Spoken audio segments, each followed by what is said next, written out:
What if I told you one of the biggest rap conversations online right now wasn't even about music, but about a 30,000 scam accusation that may have never even happened the way the internet said it did?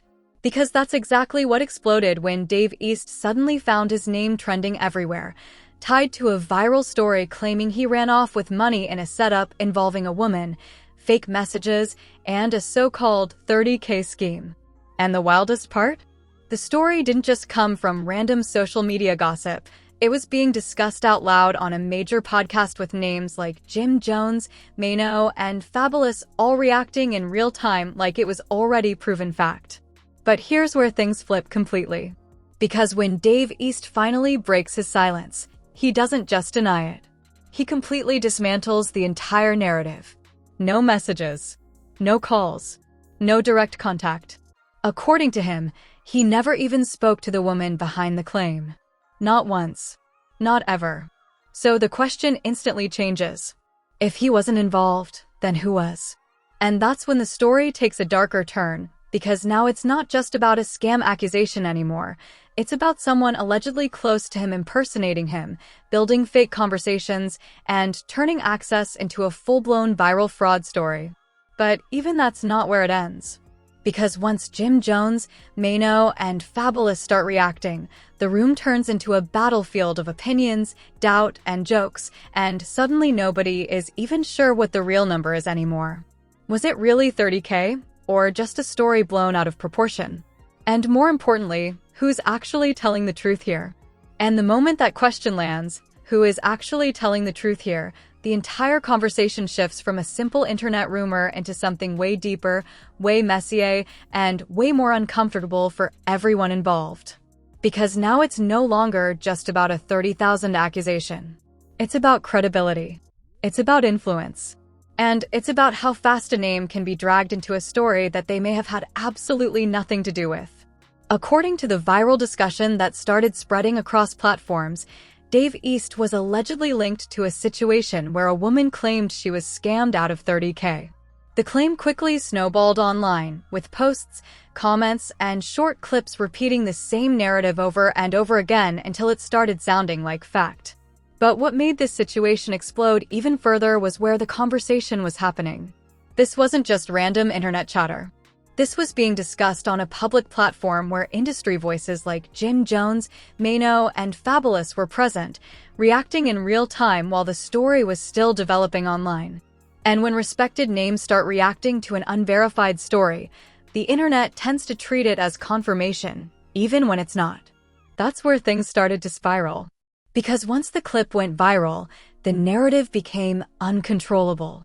People weren't asking, "Is this true?" anymore. They were asking, how did this happen, and why would Dave East do that? But in reality, the man at the center of the story had not even responded yet. And that silence created the perfect vacuum for speculation. Then, finally, Dave East speaks. And instead of confirming anything, he completely reframes the entire situation. He says clearly, he never had any direct interaction with the woman involved. No messages. No conversations. No meetings. Not even a basic introduction. And that alone immediately starts breaking the foundation of the viral claim. Because if there was no direct contact, then the entire structure of the accusation begins to fall apart. But he doesn't stop there. He takes it a step further and explains something even more serious. According to his version of events, someone within his own circle, or someone who had access to his image and identity, may have been impersonating him. That means the person behind the messages wasn't him at all. It was someone using his name, his pictures, and his presence online to create the illusion of communication. And that's where the situation becomes less about gossip and more about deception. Because impersonation changes everything.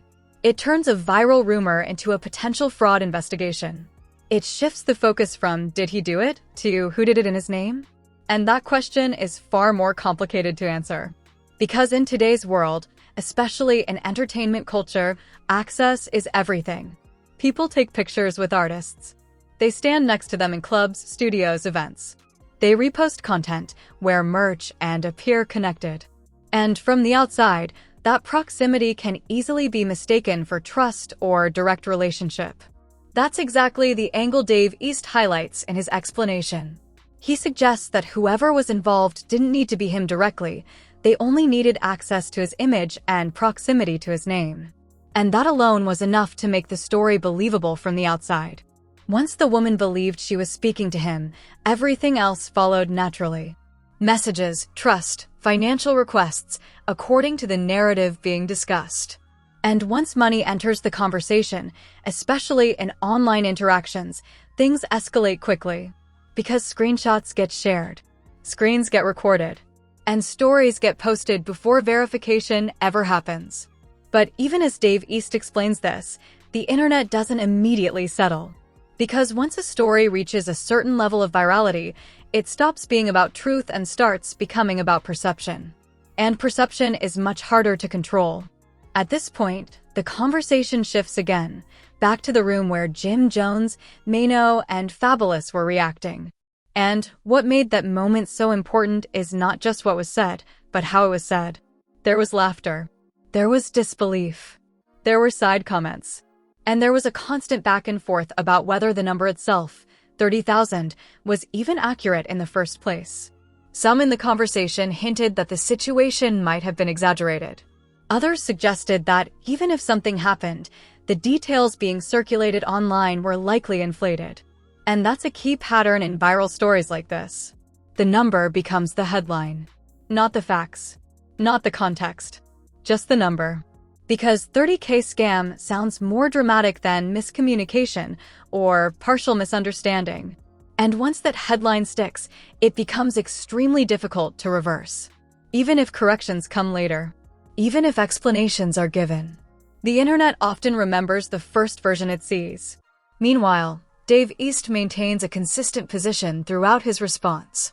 He's not just denying involvement. He's rejecting the entire structure of the accusation. He's saying the foundation itself is wrong. No contact. No transaction. No direct interaction. And from his perspective, that should have been enough to end the conversation entirely. But that's not how viral narratives work anymore. Because in the digital space, denial doesn't always erase belief. It just adds another layer of debate. And that's exactly what happens here. People start choosing sides. Some believe him immediately. Others think there must be more to the story. And a third group simply enjoys the drama without committing to either side. And in the middle of all of this, the actual truth becomes harder to isolate. Because every new reaction adds noise. Every clip adds interpretation. And every comment adds another version of the story. Which brings everything back to the same central issue. Was this a real scam involving 30,000? Was it an impersonation that spiraled out of control? Or was it a combination of misunderstanding, exaggeration, and internet amplification? At this stage, the answer is still not clearly defined. But what is clear is how quickly reputation can be pulled into something based on incomplete information, and how difficult it is to clean that narrative once it spreads. Because even if the truth comes out later, the viral version of the story often lives longer than the correction. And that is exactly what makes this situation so important, not just for Dave East, but for anyone navigating fame in the age of instant viral storytelling. And just when it seems like things might settle down, the conversation is only getting started. And just when it seems like things might finally slow down, the conversation does the exact opposite. It escalates again. Because once Dave East publicly denies ever even speaking to the woman at the center of the 30,000 allegation, the internet doesn't just accept it and move on. Instead, it starts doing what it always does best, digging deeper. People begin replaying the original podcast moment involving Jim Jones, Maino, and Fabolous, analyzing every reaction, every facial expression, and every offhand comment as if hidden clues were buried in the conversation. And suddenly, what started as a single accusation turns into a full investigation led by internet detectives. But Dave East's explanation introduces a completely different angle that shifts the entire tone of the story. He doesn't just say it's false. He says it was manufactured. According to him, someone close to his environment allegedly used his identity, his image, his presence, and his reputation to communicate with the woman and create the illusion that she was dealing directly with him. And that detail is what changes everything. Because if that claim is true, then this is no longer just about a rumor. It becomes a case of impersonation-driven deception, where trust was built under a false identity. And that's far more serious than a social media misunderstanding. In that version of events, the victim isn't just the person who lost money. It's also the artist whose name was used without permission. And that dual impact narrative is exactly why this situation refuses to disappear. Because now there are two parallel conversations happening at the same time. One is focused on whether Dave East was involved at all. The other is focused on who, if anyone, was operating behind the scenes pretending to be him. And in the middle of all this confusion, public opinion splits even further. Some people fully accept his explanation, pointing out how easy it is in today's digital world for someone to impersonate a public figure, especially when fans already assume access based on photos, appearances, and social media proximity. Others remain skeptical, arguing that high-profile accusations rarely appear out of nowhere without some underlying interaction. And that tension between belief and doubt is exactly what keeps the story alive. Meanwhile, the podcast conversation that helped amplify the rumor continues to be dissected frame by frame. Every reaction from Jim Jones, Maino, and Fabolous is being rewatched, reinterpreted, and recontextualized by viewers trying to determine what they really meant when they responded. But the reality is much simpler than the internet wants to admit. They were reacting to a developing story, not confirming facts. Still, once a clip goes viral, context rarely survives. Only the strongest emotional interpretation does. And in this case, the strongest interpretation was the idea that a 30,000 scam involving Dave East had actually happened. That narrative spread faster than any clarification could catch up. But Dave East's response introduces something the internet is not always comfortable dealing with: uncertainty.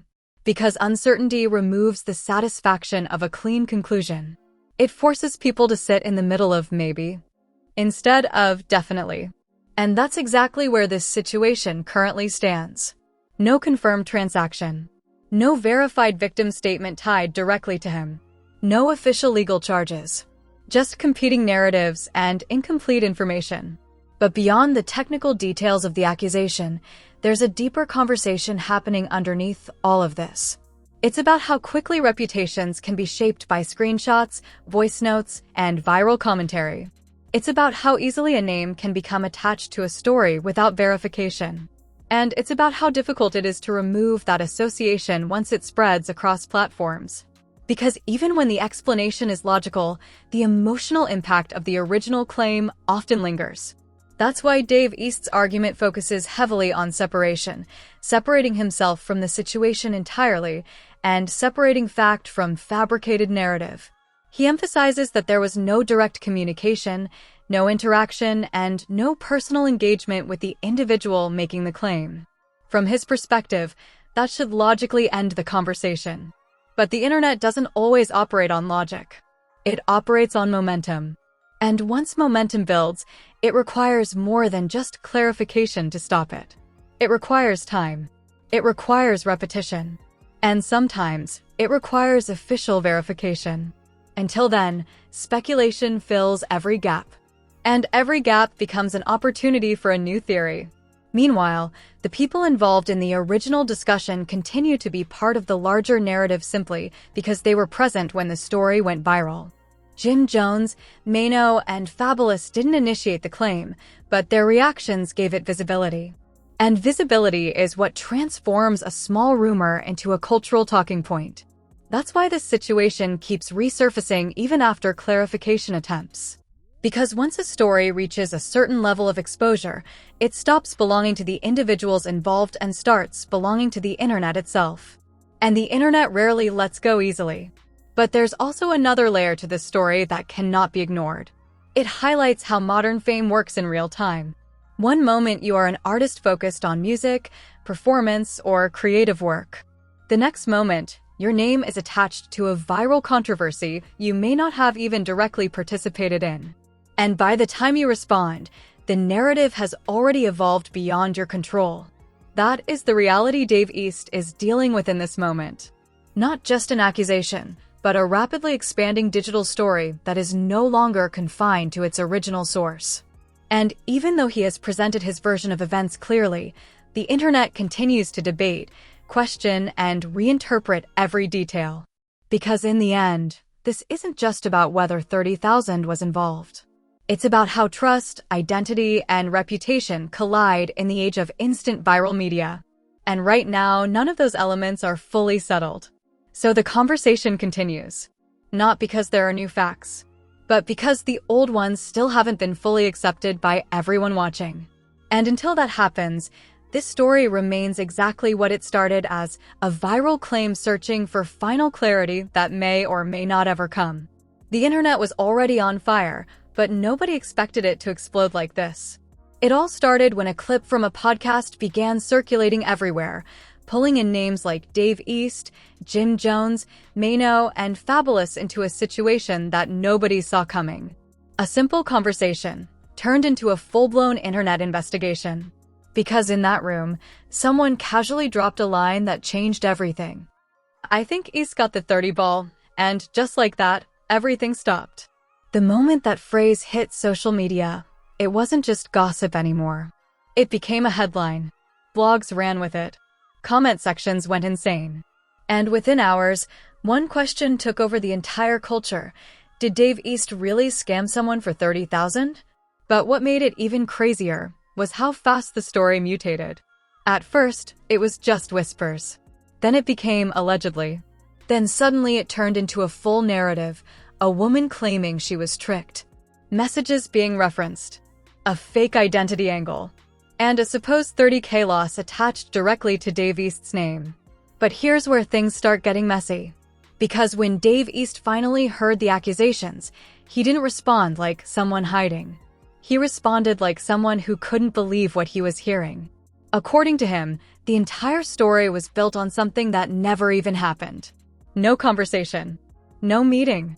No direct contact. Nothing. He made it clear. He never spoke to the woman involved, not even once. And that's where the first major twist hit the internet. Because if he never spoke to her, then who did? That question alone flipped the entire situation upside down. Dave East explained that someone close to his environment, someone who had access to his circle, his image, and even his social media presence, allegedly used that connection to impersonate him. Think about that for a second. Not a random hacker, not a stranger, but someone who was physically around him. According to his explanation, this person was allegedly communicating with the woman while pretending to be him, using his name, his lifestyle, his reputation, even his tone. And the woman on the other end? She believed it. Because from her perspective, everything looked real. The pictures, the presence, the familiarity, the connection. And that's how the money narrative allegedly started. Not through Dave East himself, but through someone pretending to be him. Now, as the clip kept circulating, even the people in the room on that podcast started reacting in real time. You could hear the confusion, the disbelief, the laughter at certain moments. But underneath it all, there was tension. Because nobody could fully confirm what was true and what wasn't. And that's exactly what made the story spread even faster. On one side, you had the internet saying, 30K scam confirmed. And on the other side, Dave East saying, this never even happened. But the internet doesn't wait for clarification. It builds narratives first, asks questions later. And once that 30,000 number entered the chat, it became the only thing people cared about. Not the details. Not the timeline. Just the headline. Meanwhile, the conversation in that room kept going, and the tone shifted from serious to almost disbelief mixed with humor. Some people questioned the amount. Others questioned the logic. And some started suggesting that the number itself might have been exaggerated during storytelling. Because once a story gets repeated enough times online, it stops being about facts and starts becoming about impact. And 30K? That's a number that hits hard. But Dave East wasn't just fighting a rumor. He was fighting a digital snowball that had already picked up speed. He explained something important during the discussion. In today's world, all it takes is a few pictures with someone, a few appearances, or even being seen in the same places, and suddenly people assume access, trust, and connection. That's how fake narratives get built. Someone could take 10 photos with you in a club, then turn around and act like they know you personally online. And to outsiders scrolling Instagram or blogs, that looks real. That looks official. And that's exactly how this situation allegedly spiraled. From fake identity claims, to emotional manipulation, to money being sent based on a story that may or may not have ever involved Dave East directly. But here's where the story takes another turn. Because while Dave East is trying to shut it down, the internet is already divided.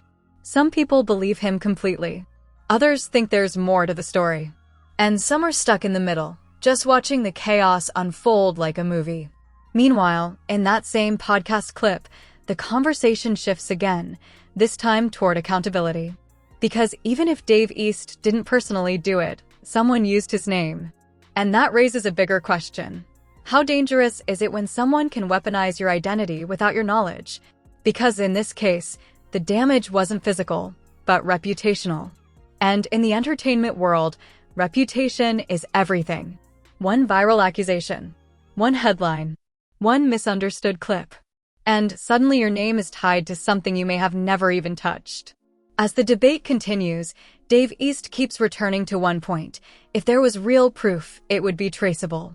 Transactions, messages, accounts, something physical. But according to him, none of it points directly back to him. Still, the internet doesn't operate on courtroom standards. It operates on virality. And right now, Dave East's name is viral for all the wrong reasons. And just when it felt like the situation might calm down, the conversation in that room took another sharp turn, dragging in opinions, jokes, and disagreements about whether the number was even real in the first place. Because now it wasn't just about what happened. It was about whether anything actually happened at all. And that's where part one ends. Right in the middle of confusion, contradiction, and a story that refuses to settle. If you made it this far, then you already know this story is way bigger than just a viral clip. It's about accusations, reputation, and how fast the internet can turn a conversation into a headline. Now I want to hear from you. Do you think Dave East is telling the truth about the $30K scam situation, or is there more to this story that hasn't come out yet? Drop your opinion in the comments and let's talk about it. If you want more breakdowns like this, real explanations, full story analysis, and viral hip-hop drama decoded, make sure you like this video, comment your thoughts, subscribe for more updates, because the next update on this story could change everything, and you don't want to miss it.